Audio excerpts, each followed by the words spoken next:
Hi, I'm Andrew Conway and welcome to IPA Update. This is our fresh new program designed on a monthly basis to give our members a very fresh look at some of the issues affecting the accounting profession and certainly the IPA's views on a lot of those issues. So we hope you enjoy these updates. It's a different way of us presenting some important information, but designed in a way to give you a very quick snapshot of some of the issues facing the Institute and indeed the profession. You'll hear from a range of presenters, including IPA team, such as Reece Agland from a financial services point of view, including superannuations updates, and indeed Tony Greco, our Senior Tax Counsel and our General Manager of Taxation Policy Affairs, giving you a heads up of what's coming up from a taxation point of view. Vicki Stylianou, who looks after our public affairs, will provide you an overview of some of the government relations strategies that the Institute's following up on and some of the touch points facing us in Canberra with a lot of the developments on the Hill. And indeed, Lloyd Driscoll, who looks after member knowledge, will give you a heads up of some of the issues we find in the IPA program, of course the only body offering a Masters of Commerce degree. So keeping you up to date with some of those changes in the profession. But for our first edition, we thought we'd provide you with an update on one of the key developments within our board, and that is introduce you to the new President of the Institute of Public Accountants, Mr. Jason Parker. Jason is a Fellow of the Institute of Public Accountants and former Tasmanian Member of the Year. He's a graduate member of the Australian Institute of Company Directors and an Associate Fellow Member of the Australian Institute of Management. He has a range of valuable and diverse experience from working in commercial roles early in his accounting career to his role as an accounting teacher at the former TAFE Tasmania. His latest undertaking is in capital raising for business entrepreneurs.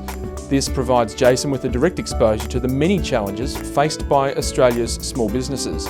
Recently, I sat down with him to discuss his thoughts on the future direction of the IPA. So Jason, what interested you in accounting originally? Yeah, it's funny because when I talk to young people and members getting into accounting, I often say, look, it's not about numbers and so on. We sort of don't like that cliche all the time. But for me, I actually hate to admit I was a numbers nerd. I was a bit of a mathematics nerd at school. And I was also interested in commerce. How does business work? I wanted to know more. So it took me a while, but it was a natural progression that I found my home in accounting eventually. So then why did you choose the IPA as your professional association?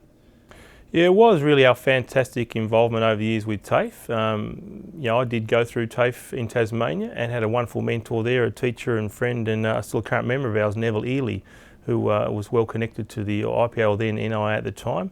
And Neville introduced me to it, and I thought this is something I really want to belong to. The magazine was very impressive, and that sort of early engagement with Neville was what drew me into the NIA, now IPA.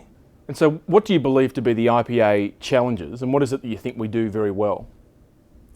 There's so many things now. I'm very proud of what's been happening in recent years, but two main things come to mind, Andrew, which are member advocacy. We just seem to have such a strong voice now, a strong presence in so many different forums. And the other one is our technical expertise. We now tap into so many experts, even in-house, for expert guidance for our members. They're the two areas that really come home strongly to me. So the IPA is the peak body for the small and medium practice segment, as we know. So what do you see as the major challenge? You're engaged in that sector. What do you see as the major challenge for the small business and small and medium practice segments?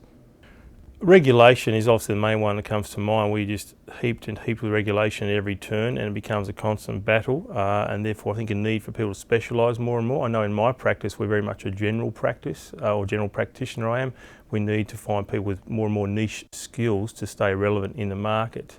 Other things for SMEs and SMPs are cash flow, globalisation and so on, but I see the regulation as a real killer for us at the moment. And in a very big sense, big picture sense, what do you see as the big vision of the IPA for the future? We are becoming more of a global profession, a global body, so I really see a need there for us to be able to continue to, I guess, grow tentacles, yet do so responsibly. We need to stay relevant and in contact and network with other accounting professionals around the world, yet do it in a way that is sustainable for our organisation.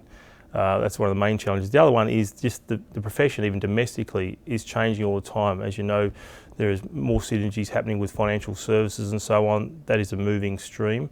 Our members need to keep abreast of that wherever they can and continually update and know what's going on, and again in a regulatory environment. So Jason Parker there, the new president of the Institute of Public Accountants. And in other news, and by way of update, the critical issue facing members to date has been the APES 230 debate, and the Institute of Public Accountants has been at the forefront of those developments. As we speak, there's been no further update to the APES Board's decisions in relation to APES 230. We're very strong in our view that APES 230 goes far too far in relation to dictating to members the basis of their business model. We'd much prefer a maintenance of FOFA as the appropriate benchmark. And that's all for this month on IPA Update.